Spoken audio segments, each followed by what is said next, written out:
नमस्कार, news our का खास कार्यक्रम आमना सामना देख रहे हैं आप। मैं हूं आपके साथ रूबी। आज के इस खास कार्यक्रम में हम बात करेंगे रेड पर रार की। जी, मध्य प्रदेश के बहुचर्चित सौरभ शर्मा की कार से मिला 52 किलो सोना और करोड़ों की नकदी मामले में गर्माती सियासत थमने का नाम नहीं ले रही। इस बीच विधानसभा में उप नेता प्रतिपक्ष हेमंत कटारे ने एक बार फिर पूर्व मंत्री बीजेपी नेता भूपेंद्र सिंह पर निशाना साधा और पूर्व मंत्री भूपेंद्र सिंह को सौरभ शर्मा को जन्म देने वाला बताया। वहीं पूर्व मंत्री भूपेंद्र सिंह ने पलटवार करते हुए कहा कि हेमंत कटारे मैनेज होकर पत्रकार वार्ताएं करते हैं। इसी मुद्दे पर आज करेंगे आमना सामना।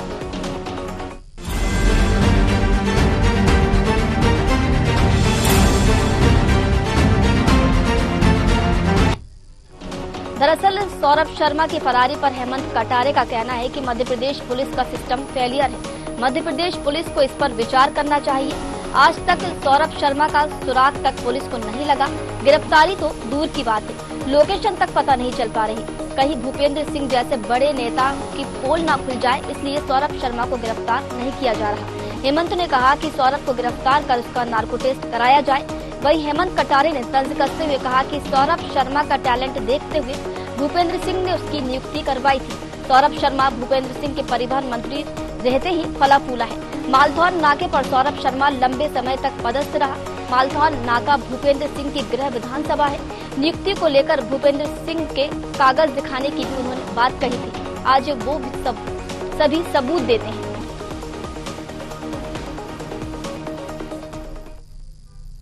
कि हमारी मध्य प्रदेश की पुलिस इंटेलिजेंस बिल्कुल फेलियर है और आज तक सौरभ शर्मा का ये भी नहीं बता पाई कि वो दुबई है कि इंडिया है कि दिल्ली है कि पंजाब है, और उनकी गिरफ्तारी तो दूर, उनकी लोकेशन नहीं पता लग रही। तो दो चीजें हो सकती हैं, या तो ये मध्य प्रदेश पुलिस का फेलियर है, स्वीकार करे मध्य प्रदेश पुलिस सामने आकर के, और या फिर ये भूपेंद्र सिंह जी जैसे बड़े बड़े जो नेता हैं, कहीं उनकी पोल ना खुल जाए सौरभ शर्मा की गिरफ्तारी के बाद, तो उनका संरक्षण में ये लोग फरार है। जो भी चीजें उसको स्पष्ट होना चाहिए। मेरा आरोप है कि मध्य प्रदेश पुलिस की नाकामयाबी इस हद तक नहीं जाए कि देश में बदनाम हो जाए। एक मामूली से आरक्षक को आप तुरंत पकड़ करके सामने कीजिए और उसका तो नार्को टेस्ट करवाइए। पूर्व मंत्री भूपेंद्र सिंह ने ये जो पूरा जो सरगना अभी पकड़ाया नहीं, अभी फरार है सौरभ शर्मा, कैसे उसको संरक्षण दिया, कैसे उसकी फर्जी नियुक्ति करवाई, और पूरा ये जो करप्शन का मायाजाल था मध्य प्रदेश में, ये कैसे उत्पन्न हुआ, और इसमें भूपेंद्र सिंह की क्या। इधर पूर्व गृह मंत्री और बीजेपी के विधायक भूपेंद्र सिंह ने हेमंत कटारे के आरोपों को सिरे से खारिज करते हुए कहा कि हेमंत कटारे मैनेज होकर पत्रकार वार्ताएं करते हैं। उसके कई उदाहरण हैं। पूर्व मंत्री ने कहा कि उनके परिवहन मंत्री के रूप में उनके कार्यकाल में सौरभ शर्मा कभी भी उनकी विधानसभा क्षेत्र के चेक पोस्ट पर पदस्थ नहीं रहा। अगर कभी उसकी पोस्टिंग मालथौन चेक पोस्ट पर रही है तो हेमंत कटारे उसका आदेश और तारीख बताए। अगर कटारे ये प्रमाणित कर देते तो वो राजनीति से संन्यास ले लेंगे। उन्होंने पूर्व मंत्री हेमंत कटारे पर मानहानि का केस करने की चेतावनी भी दी है।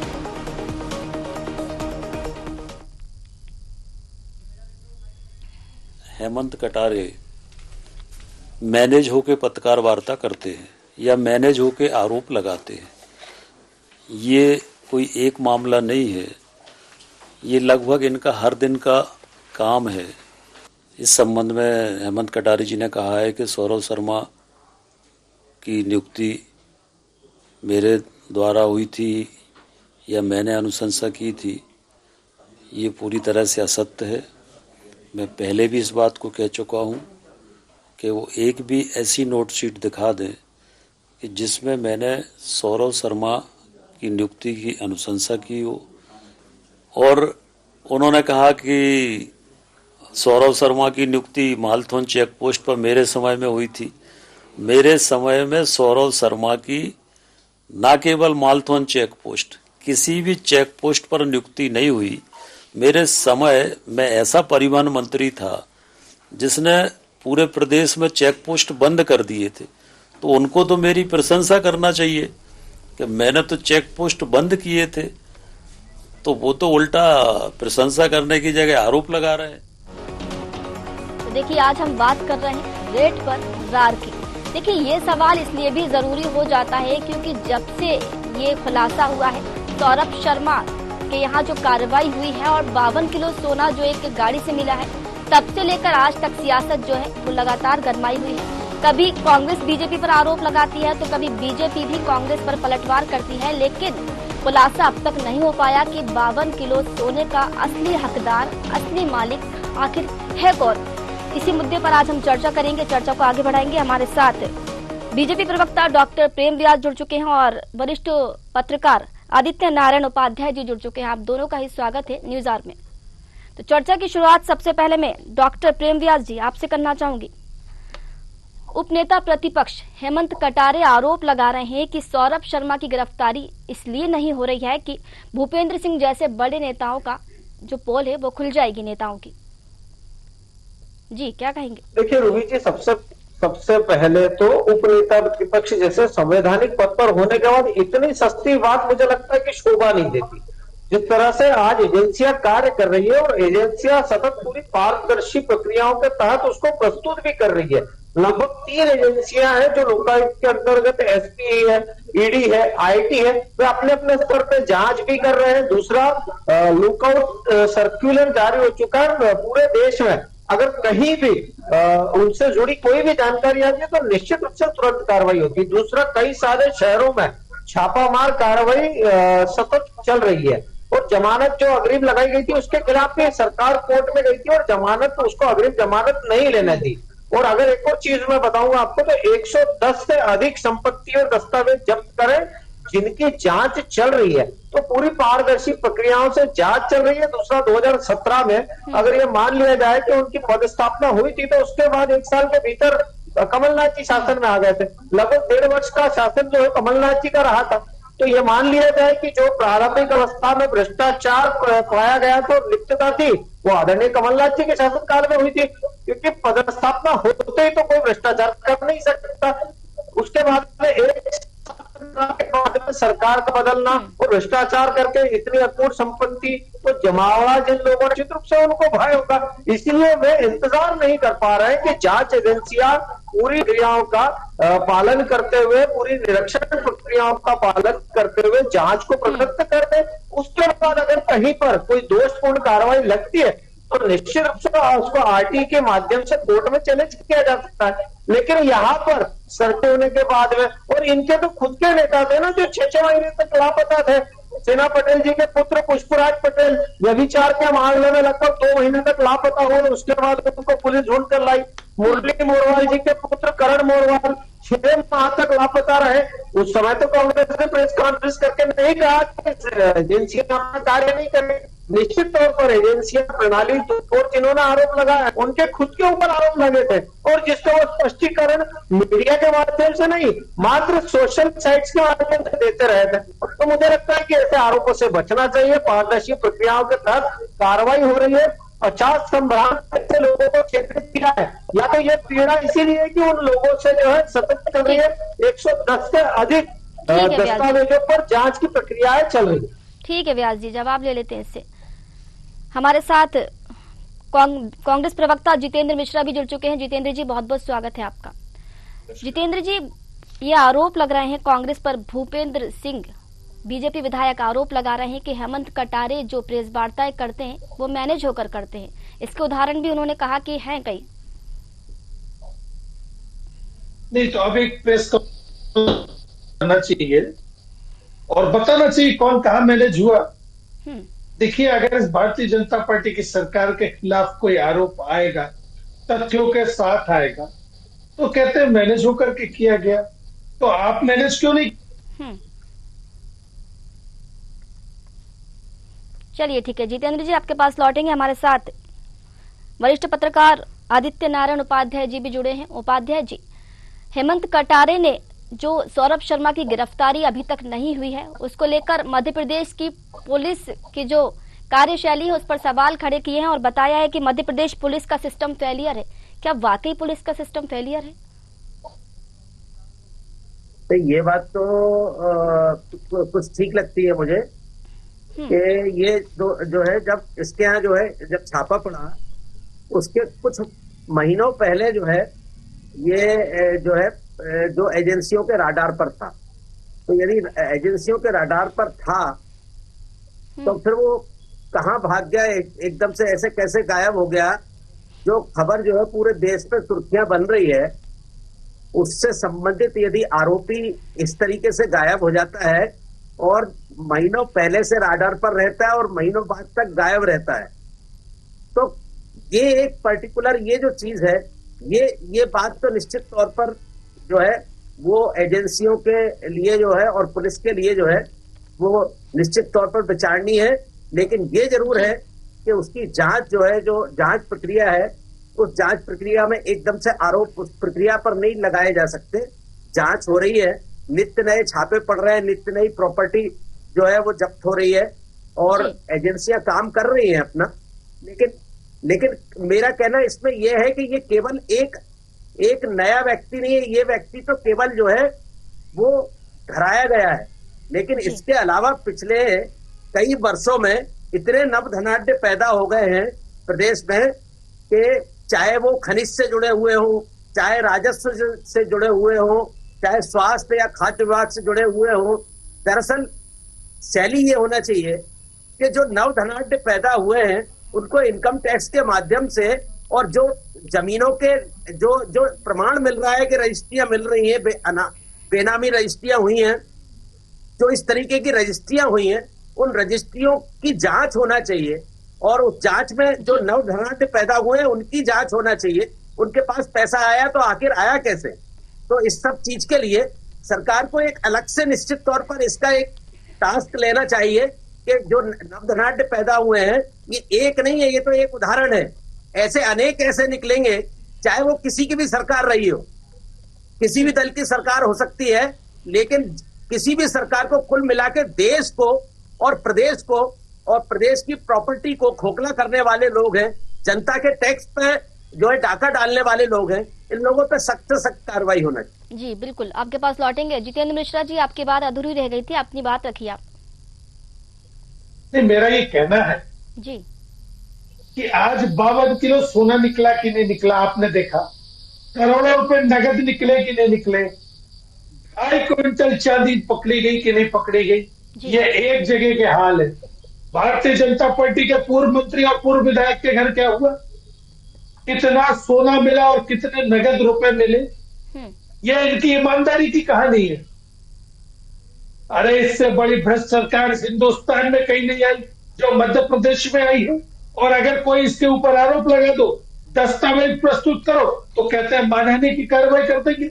अरे मानहानि की कार्रवाई आप 10 बार कीजिए, लेकिन आपके भ्रष्टाचार को इससे छुपाया नहीं जा सकता।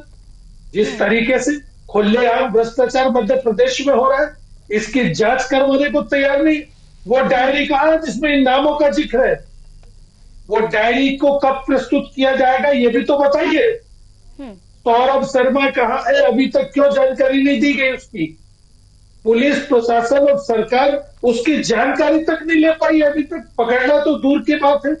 और मुझे तो डर है कि सौरभ शर्मा की हत्या तक की जा सकती है इस मामले में।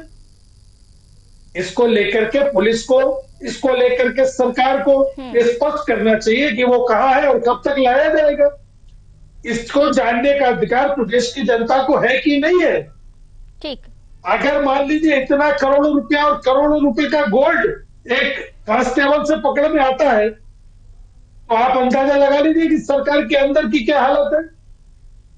ठीक है जितेंद्र जी, जवाब ले लेते हैं इससे। व्यास जी, हिंदुस्तान की सबसे भ्रष्ट सरकार होने का आरोप लग रहा है मध्य प्रदेश सरकार पर।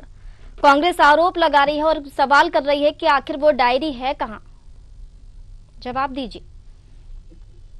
देखिए, भ्रष्टाचार क्या होता था कि 90 के दौर से लेकर 2014 तक कोर्ट द्वारा कन्विक्ट हुआ, ए से लेकर जेल तक वर्णमाला का कोई अक्षर छूटा नहीं था कि जहां भ्रष्टाचार ना हुआ हो, कन्विक्ट ना हुआ। सुन लीजिए जितेंद्र जी, मैं आपके बीच में नहीं बोल रहा था ना। समस्या यही है कि आप लोगों को आएगा नहीं, 300 करोड़ रुपए धीरे भाव के आप पकड़ाते हैं। एक सांसद था ना, अब आपके 99 सांसद है, लगभग 27,000 करोड़ रुपए आपके सांसदों के यहाँ पर है, ये मान लिया जाए।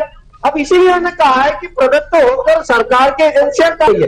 दूसरी बात है कि पर डे उस कार्य का अवलोकन करने के लिए भी अधिकार है। तीन जांच एजेंसियां, इसके पूर्व में कितने मामलों में कमलनाथ जी की सरकार में रही है, कांग्रेस की कई अन्य राज्यों में भी सरकार रही है। बताइए, धीरेन्द्र वाले मामले में आपने मांग करी थी कि तीन एजेंसियां जांच करेगी, लोकायुक्त की स्पेशल एसपी भी जांच कर रही है, ईडी भी जांच कर रही है और आईटी भी जांच कर रही है। तो दूसरे तथ्य नहीं होने की बात नहीं है। आदरणीय मंत्री जी भी, पूर्व मंत्री जी भी बिना तथ्यों के, आदरणीय जीतू पटवारी जी ने कहा था ना उस समय नरसिंह वाले विवाद में कि हम 2 दिन बाद एक तथ्य शो करने वाले हैं, हम 5 दिन बाद प्रेस कॉन्फ्रेंस करके तथ्य शो करने वाले हैं। नहीं कराना, क्योंकि झूठ की राजनीति है। 150 डीएम को फोन लगा के भागने वाले, हिट एंड रन करने वाले कांग्रेस के मित्रों से, और इससे ज्यादा आशा भी क्या कर सकते हैं। दूसरी बात है कि पूरा पारदर्शिता के साथ में पर डे की कार्रवाई प्रदर्शित की जा रही है, लेकिन आदरणीय जितेंद्र जी को, आदरणीय जो है नेता प्रतिपक्ष, उप नेता प्रतिपक्ष को राजनीति सुहा रही है। और मैं तो कहता हूं कि अगर तथ्य है तो तथ्यों को पहले ही दिन प्रेस कॉन्फ्रेंस की जब ब्रीफिंग हुई थी, वहां पर झूठ फैलाने की जगह तथ्यों का उपयोग करना था। दूसरी बात है कि इंटेलिजेंस की कार्रवाई बहुत गोपनीय होती है।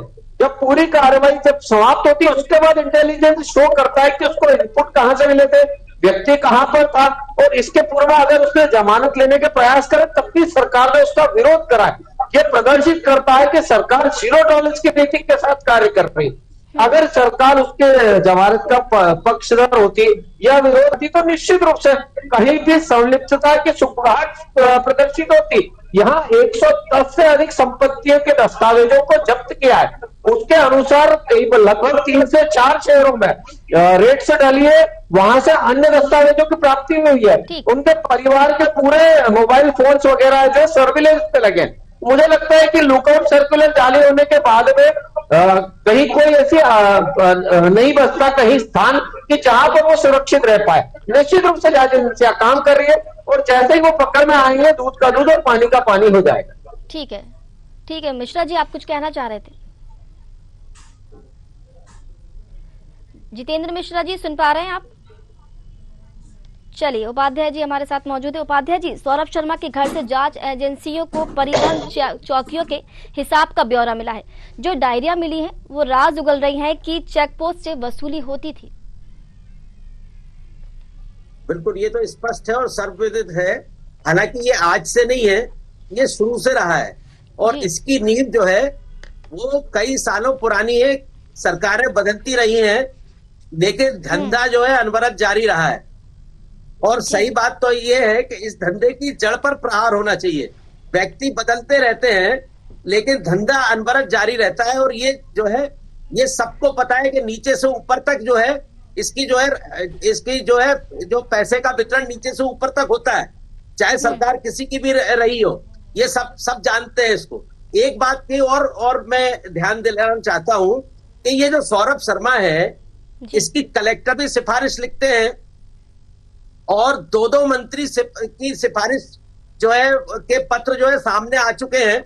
नरोत्तम मिश्रा जी के हाथ का सिफारिशी पत्र भी जो है सार्वजनिक हो चुका है, और आज भूपेंद्र सिंह जी के हाथ का जो सिफारिशी पत्र है वह भी सार्वजनिक हुआ है। तो दरअसल बात यह है कि वो व्यक्ति जो है सौरभ शर्मा कितना पावरफुल था। दरअसल मुझे तो आश्चर्य भूपेंद्र सिंह जी के पत्र और नरोत्तम मिश्रा जी के पत्र पर नहीं होता, लेकिन सौरभ शर्मा के कद के ऊपर होता है। सौरभ शर्मा कितना पावरफुल था, और जो सरकार थी उस सरकार के 2 मंत्री जिस व्यक्ति का सिफारिशी पत्र का हवाला नोट शीटों में दे रहे हैं, तो उस व्यक्ति का पावर कितना था ये चीज देखने लायक है। और उस पावर के पीछे कौन सी शक्ति काम कर रही थी, ये चीज जो है उल्लेखनीय है, ये चीज पता करने योग्य है। और दूसरी चीज जो है, एक और विशेष बात मैं कहना चाहता हूं जो चर्चा में है विषय में, क्योंकि हम पत्रकार हैं, हम लोगों से मिलते जुलते रहते हैं, सभी लोग अपने अपने इस दायरे में मिलते जुलते रहते हैं। एक बात चर्चा में है, भारतीय जनता पार्टी के प्रदेश अध्यक्ष के लिए नरोत्तम मिश्रा जी का नाम भी कहीं चर्चा में है, और भूपेंद्र सिंह जी का नाम भी कहीं चर्चा में है। और जो है इसी समय जो है, इसी टाइमिंग को देखते हुए जो है, ये इन दोनों जो पूर्व मंत्री हैं, इनके खिलाफ जो है जो नोटशीट सामने लाई जा रही है।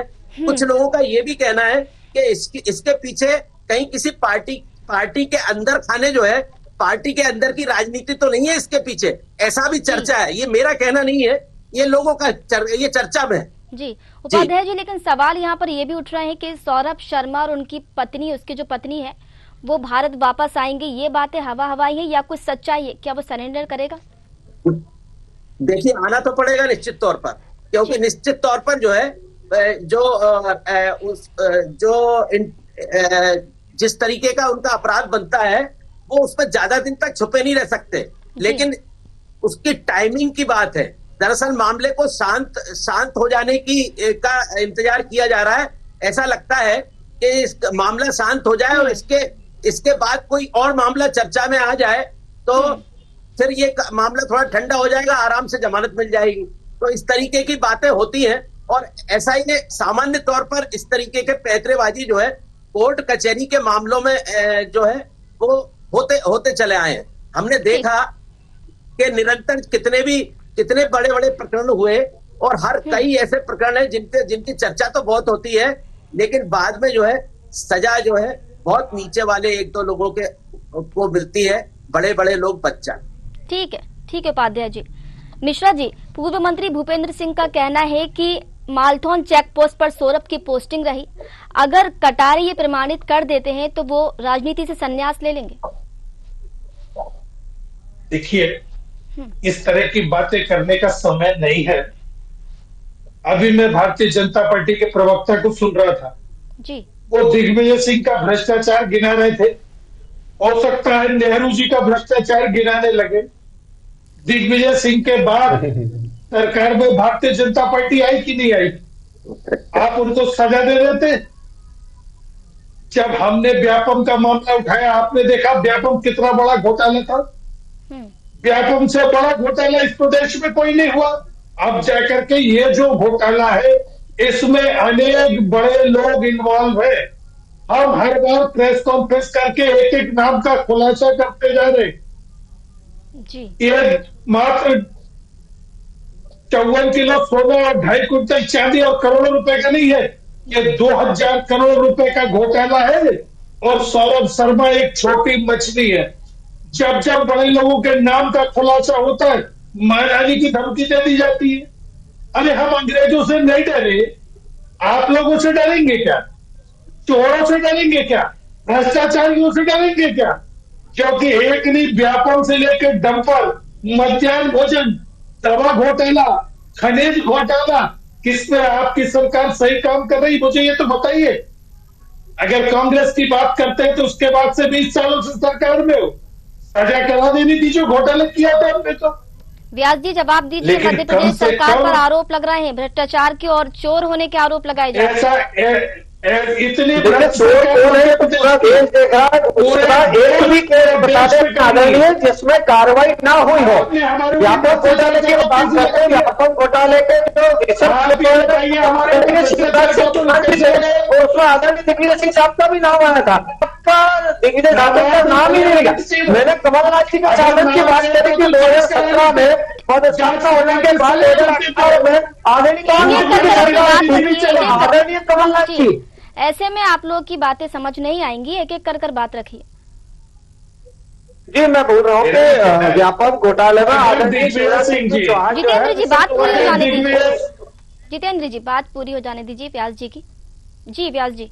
जी 2003 के आसपास जब व्यापक घोटाला सामने आया तो विसल ब्लोअर आदरणीय शिवराज सिंह चौहान थे और उसके बाद तो उसमें लगभग 11 लोगों को सजा हुई। पारदर्शिता के साथ में सीबीआई की भी जांच हुई है और कोर्ट में भी जांच हुई। दूसरा नर्सिंग मामला भी आपके शासनकाल में लगभग 400 कॉलेजों को मान्यता दी गई। इन्हीं 1.5 वर्ष के अंदर 63 करोड़ रुपए जो मोबाइल के थे, आदरणीय विजय लक्ष्मी साधो जी ने सरकार परिवर्तन होने के 15 मिनट पहले मना करने के बाद उसका सौदा करा। 9 करोड़ रुपए आदरणीय कमलनाथ जी के ओएसडी के यहाँ पकड़ा, जिसकी जांच चल रही है। तो हमारे यहाँ पर जो भी कार्रवाई हुई है, चाहे वो आम था चाहे खास था, कार्रवाई पूरी पारदर्शी तरीके से हुई है। न्यायालय के द्वारा भी जांच हुई है और नर्सिंग वाले मामले में भी सीबीआई को प्रदत्त किया गया था जब आवश्यक लगा। और उसमें अन्य प्रदेशों के लगभग 100 ऐसे माइग्रेटेड फैकल्टीज थे जिन पर भी जांच की गई। लेकिन आदरणीय कमलनाथ जी के शासन काल में एक ही दिन में 450 IAS ऑफिसर को ट्रांसफर कर देना, ये तो छोड़िए, खोजी कुत्तों तक के ट्रांसफर करे इन्होंने।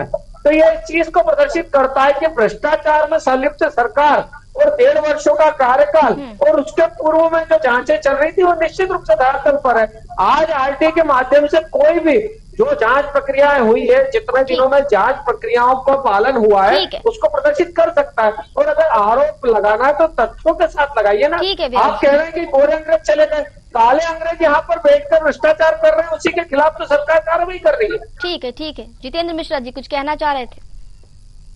नहीं, मेरा ये कहना है कि अगर बात दिग्विजय सिंह जी के भ्रष्टाचार की है, 20 सालों से आप सरकार में थे, आप भ्रष्टाचार का नाम नहीं लिया भैया। अरे मैं आपसे कह रहा हूँ, कांग्रेस की सरकार में जो भ्रष्टाचार हुआ था 20 सालों से आप क्या कर रहे थे? उस भ्रष्टाचार को उजागर कर देते और इसकी सजा मिला देते। लेकिन जब आपके भ्रष्टाचार अरे नर्सिंग वाले मामले में गले गले तक डूबे हो, क्या कार्रवाई करोगे? मंत्री ने चिट्ठी लिखी है, एक कमरे में तुमने कॉलेज दे दी है। व्यास जी बात पूरी हो जाने दीजिए उनकी। व्यास जी आपको मौका दिया जाएगा, मिश्रा जी की बात पूरी हो जाने दीजिए। जी मिश्रा जी। नर्सिंग कॉलेज में गले गले तक डूबी हुई है भारतीय जनता पार्टी की सरकार। एक कमरे की कॉलेज को परमिशन दे दी, मंत्री की चिट्ठी रखी है उसमें। क्या जांच करोगे आप? लिखापोती करने का काम किया, जम्पर घोटाले की लेकर के क्या जांच किया आपने? किन दोषियों को आपने सजा दी? खनन घोटाले में क्या सजा दी आपने? देखिए, भ्रष्टाचारों की सरकार हर भ्रष्टाचार को संरक्षण दे रही है। आप ये बताइए, कांस्टेबल की औकात है कि इतना अरबों रुपए उसके घर से मिल जाएगा? कहीं ना कहीं आपका संरक्षण है कि नहीं? इस बात को तो स्वीकार कीजिए, नैतिकता के आधार पर स्वीकार कीजिए। पत्रकार, वरिष्ठ पत्रकार, आपको वो तो किसी राजनीतिक से प्रेरित नहीं है, उपाध्याय जी सीधा आरोप लगा रहे, उस बात को तो समझना चाहिए। हमारे आरोप राजनीति से प्रेरित हो सकते, लेकिन स्वतंत्र पत्रकार बैठे, उनको लेकर के क्या जवाब है आपका? गले गले तक डूबे हो, इसलिए ना किसी के खिलाफ मानहानि कर सकते, और हम जो भी आरोप लगाते उसके दस्तावेज के आधार पर लगाते। आज जो आपके मंत्री पूर्व विधायक, आज जो आपके विधायक जी को बुरा लगा है, ऐसे कई विधायक और कई मंत्रियों के नामों का खुलासा करने जा रहे हैं। ठीक, व्यास जी बहुत ही कम शब्दों में अपनी बात रखिए, बहुत ही कम शब्दों में। देखिए, मैं मनगढ़ंत आरोप ना तो लगाता हूँ ना सुनता हूँ, मैं तथ्यों और तर्कों के आधार पर मैंने पूरी बात रखी है। कहीं भी मैंने मनगढ़ंत आरोप नहीं लगाया। और अगर आदरणीय को लगता है कि कार्रवाई प्रदेश सरकार या कोर्ट या न्यायालय द्वारा नहीं हुई थी, तो विधानसभा सत्र में 5 दिन के अंदर विशेषाधिकार हनन का मामला कहीं बनाया हो, कहीं प्रश्नकाल में 7 घंटे की चर्चा में ये सब्जेक्ट रखा हो, नर्सिंग वाला मामला हो या वक्फ वाला मामला हो, ये प्रदर्शित करता है कि सरकार द्वारा जो कार्रवाई की गई है, जो कोर्ट द्वारा कार्रवाई की गई है, वो निष्पक्ष है। और अगर ये वहां मामला उठाते तो फंस जाते। इसीलिए यहाँ पर सिर्फ शाब्दिक बाढ़ चलाना है। और आदरणीय वरिष्ठ पत्रकार जी का मैं सम्मान करता हूँ, लेकिन उनकी बातों से कहीं असहमति है। हमने कार्रवाई की है, हमने नियमों में बदलाव कराए, और हमने समय के हिसाब से अगर अभी की बात करेंगे तब भी नियमों में बदलाव कराए, पूर्व में भी नियमों में बदलाव कराए। तो जीरो टॉलरेंस की नीति के तहत सरकार अपना कार्य कर रही है और पूरी कार्रवाई पारदर्शी है। ठीक है व्यास जी।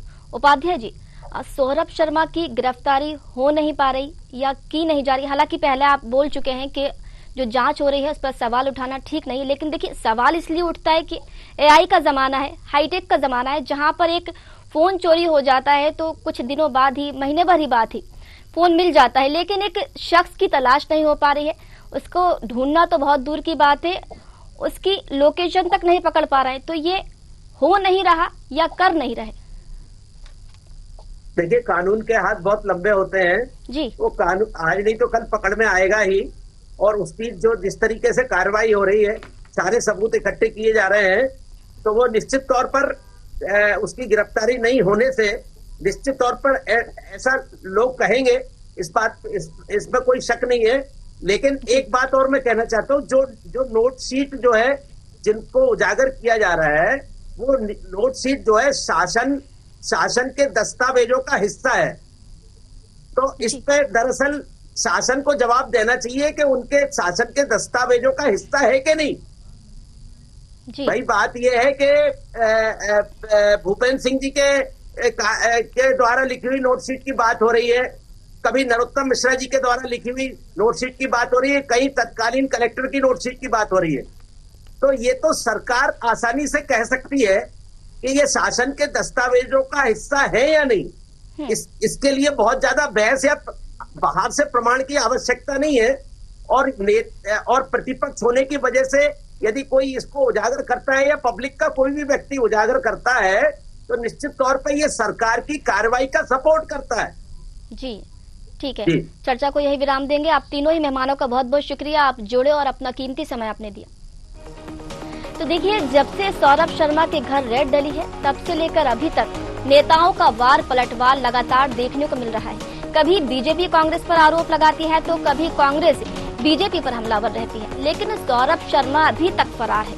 देखिए, सवाल उठना लाजमी है क्योंकि अभी तक ये पता नहीं लग पाया है कि उस गाड़ी से मिले 52 किलो सोने का असली मालिक कौन है। सौरभ की गिरफ्तारी और उसके नार्कोटिक से ही पता चल पाएगा कि इस मामले में पर्दे के पीछे आखिर कौन सा बड़ा चेहरा है। फिलहाल हमारे खास कार्यक्रम आमना सामना में इतना ही। मुझे दीजिए इजाजत, नमस्कार।